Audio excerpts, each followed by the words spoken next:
When you are a baby, what is the meaning of, like, there's a newborn human. You just come out the womb, you have now just been born.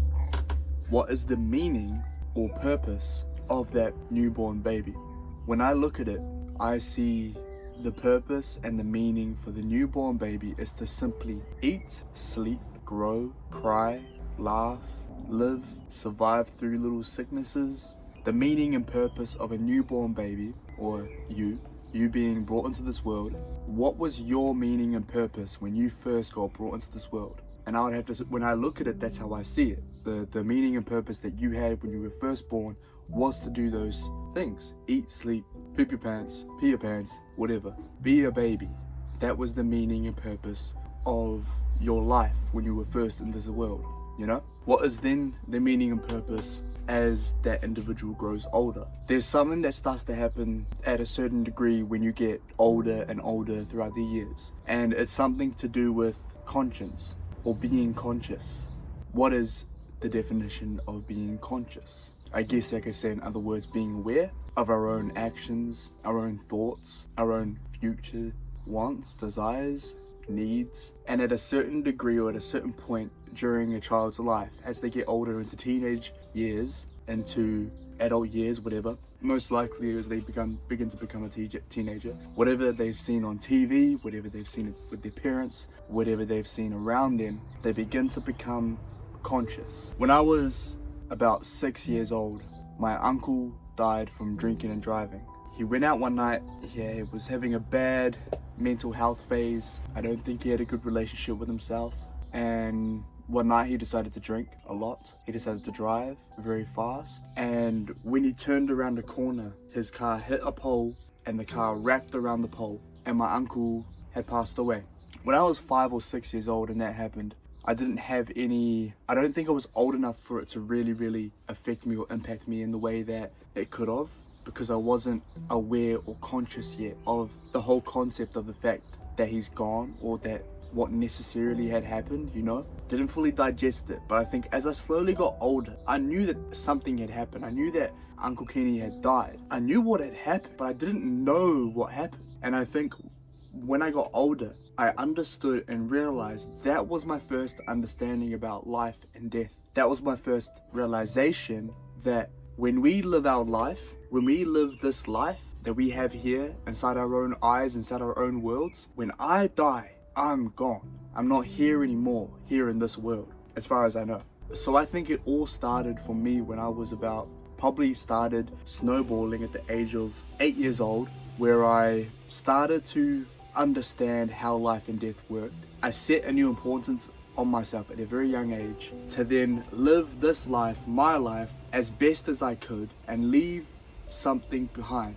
I saw Muhammad Ali speaking in front of cameras and stuff on YouTube or on movies and stuff. I thought that Will Smith was Muhammad Ali for some reason. When I watched the Ali movie, I was like, oh, that's Muhammad Ali. No, it's not. But I saw these things and I was like, okay, cool. All right. So I've only got one life. Uncle Kenny, he died, he's gone, he's not here in this world anymore. I can't see him, I can't speak to him. There's spirits, there's spiritual things, I guess, whatever you believe. But in that aspect, it's like, you know, you have to live your life in some sort of direction, right? Now, the reason why I'm telling you this story is because in reference to finding a meaning or purpose, or how can you work towards something in life when you feel like life is meaningless? The meaning and purpose to a newborn baby is pretty much to eat, sleep, poop, all that, be a baby, right?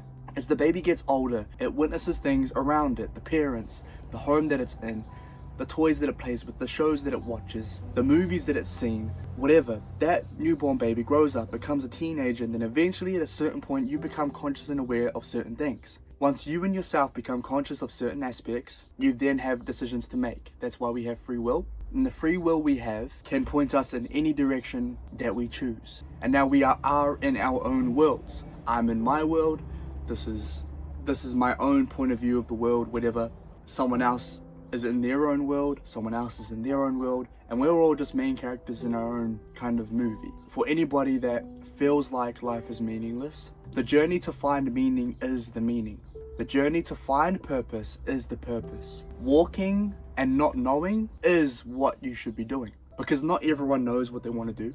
I'm very lucky and blessed to have the childhood I had, and when life throws challenges, throws situations that are very, very hard to cope with, it can be hard to look at the bright side. It can be hard to look at the cup half full. But that's kind of the point. Life was never meant to be easy. Life was never meant to be a walk in the park.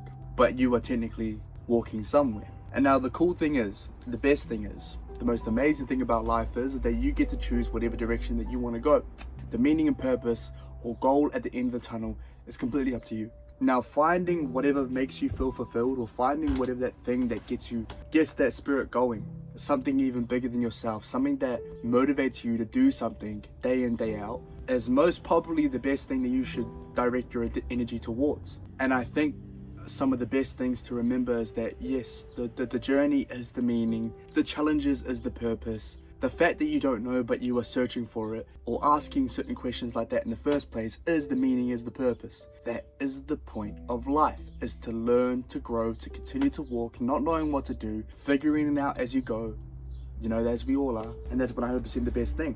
Once you find what makes you feel fulfilled, whether that's doing artwork, whether that's helping students at a school, whether that's teaching others the science behind animals, I don't know, these are just some random examples. Whatever makes you feel fulfilled is the direction and end goal that I hope that you would aim for.